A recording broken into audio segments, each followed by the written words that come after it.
Okay, so today we're going to be looking at a terminal clamping tool. So it comes with a bunch of terminals here. I already used some just to kind of figure out how to use the tool. The tool itself, I don't think it's got a part number on it. Let me get this out. Let's see the box. Basically, the box just says, I'll look up the part number and put it on the description below.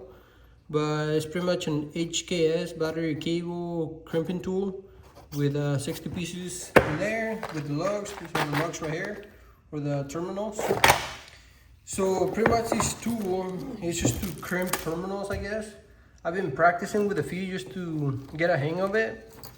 And crimping a cable is gonna be more like a trial and error on it, because I tried to crimp all of those and didn't succeed on those. Cable came out, as you can see. Here's one over here. I crimp it down, but as you can see, it keeps coming out. But I think the wire on this one, it's just too small and it can't take up the space in there. I'm pretty sure that's why. Here's another ones that failed too. Right there. So I did plenty of tests on them. So I got a good cable that I could use on, which I'm gonna show you guys how to use it here in a minute. But it comes with all these lugs. And like I said, I already used a bunch of them.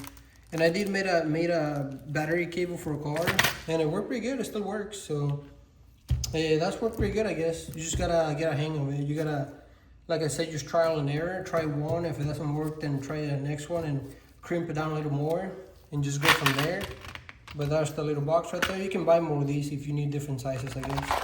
Or if you need more, there you go. Like if you're doing a sound system, this pliers would be kind of nice. That way you're not crimping with pliers and just making it look bad, I guess.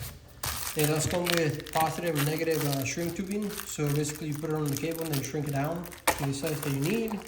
Comes with plenty of it. There it is. So now let me grab before we grab a cable, here's the pliers. Pretty good size. Let's measure them, I suppose. There's my tape measure. So they're about 15 inches right there. From right there to about 15. Let's just say 15 inches long. So they're not small, they're kind of big, I guess. So here we have some screws right here. You can adjust how hard I guess you gotta push on them. To store this thing, you do gotta get one of them on the middle, that way the pliers close like that. Otherwise, if you move it up, I guess, let me open it up. If you move it and line it up right there, they're not gonna close, they're just gonna stay open like that. So here we have the different sizes. It did not came with instructions or anything, so I'm not sure if those are like the gauge of the wire, or I'm not sure, to be honest with you guys. So let me open them up. I'll probably put a description if I can find what those numbers mean. I'll put a description on the video, that way you guys can read about it and see what they are.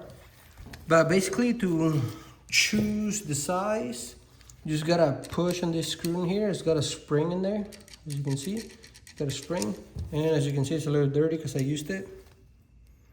So we're gonna go, let's find the smallest. So 6 right there. Okay, 6. Then we got a 10. Does have a G in there? I don't know if that's 10 gauge. I'm not sure. Like I said, I'm gonna look it up and let you know. I guess let you know if I can find it. And then we got 10, 35, 25, 16, and 50. And basically, depending on the size or gauge of your wire or the terminal you're using.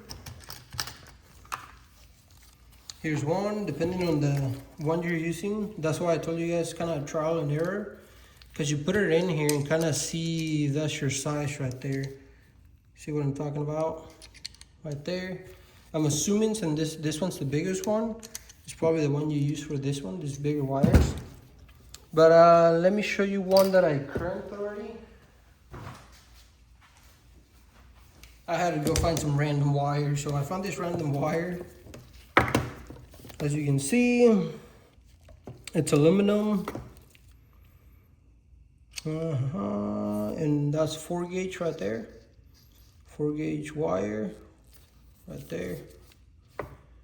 And I don't know, I just found it laying around the house, so I just grabbed it. I don't know who used this for whatever, I don't know. So I just found it around the house and that's what I'm using. And this is just for demonstrations. I'm not going to use this cable for anything. There it is. This is the one I made. And I mean, it feels pretty solid.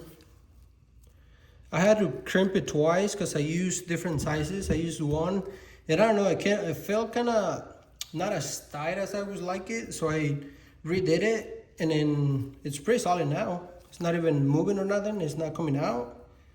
So yeah, let's see. We can put it on the vise and just pull on it and see what happens. Let me put it on the vise and see what happens.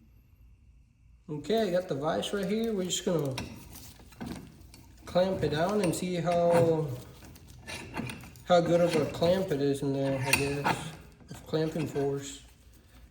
How good of a connection we got, I guess. Let's see, let's get it nice and tight. Get it nice and tight, let me pull on it. So as you can see, I'm moving my whole box.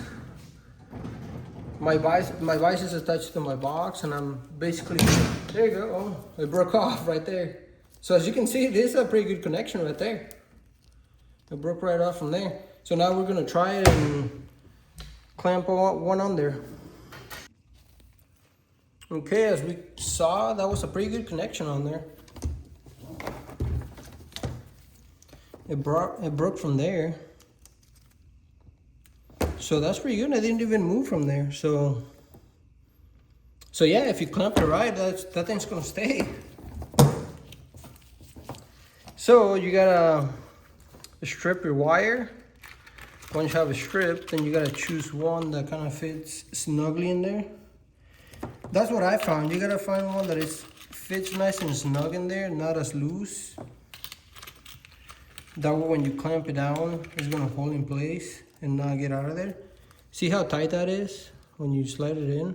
It's like really, really tight in there. And that's kind of what you want. You want a really tight fit in there. That way when you go and clamp it, it's gonna stay in place. And basically, all you gotta do, line it up in the hole. It's kind of hard. If you got two people, one to hold it and one to squeeze it down, it's a lot easier. But you can do it on your own. Let me show you guys. Let me move it, make sure the wire doesn't come out. And then right there, I'm gonna crimp it down. And see, this is what I was talking about. That's the first one I did, but it feels a little loose, see? Oh, this one's like completely loose. This one didn't feel like that when I did it first. But after that, because it's loose in there, I use 16. Basically, you gotta match up both of these over here on the side. Let's press it down. Let's find 10. That's the one I used. So we got 10 right there. 10, and let go of the screw. Kind of move it, and it's gonna lock in place. See? Lock in place. This one's locked in place. Now that this thing's kind of crimped down just a little bit, it's not gonna move or come out of there, so I can kind of just guide it in there. Just get it in there. And then now we crimp it. Let me make sure that everything's on there. Let me just rotate a little bit. There you go. It'll be fine right there. So just crimp it down right there. Just get it nice and tight. I like to just hold it there just a little bit. That way that crimp stays in there nice and solid. Let's take it off and see what we did. And as we can see, it crimps it down right there. It's nice and crimped. It does leave you with that right there on the side, but it's not too big of a problem. That's why you have your shrink tubing over here. Just put it over it in there, shrink it down, and you won't be able to see it. But the main part on it is that this thing is like really, really nice and tight in there. Yeah, that thing is not coming off. and that's probably why this one broke right off, because it's nice and tight in there. And that's basically what you want. You don't want to lose connection on any cables. They create heat and then they could cause a fire. But there it is. And that's pretty much it for this video.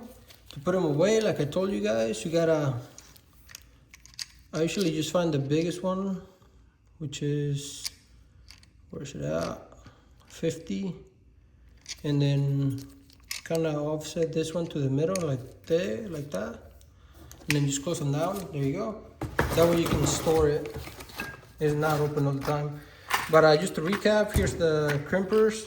Here's where it comes in the kit, right there. A bunch of terminals so you can crimp stuff, a bunch of cables, and then your shrink tubing. And like I said, it's kind of trial and error. Look, all the ones I wasted, kind of trying to figure it out. You just gotta mess with the how tight and the settings on this thing, just moving around. If it's kind of loose, then go a little smaller and crimp it down again and see how it goes. And then once you get a nice good crimp like this, then you should be good. And if you get something like this, then you might want to redo it, because this thing's not even holding. But yeah, that's what I saw. A smaller wire doesn't hold as good, but it's probably because I need smaller terminals. That's probably the problem. I need a smaller terminal, and that's why it's not holding in place. But that's pretty much it for this video. Thanks for watching, and hope it helps.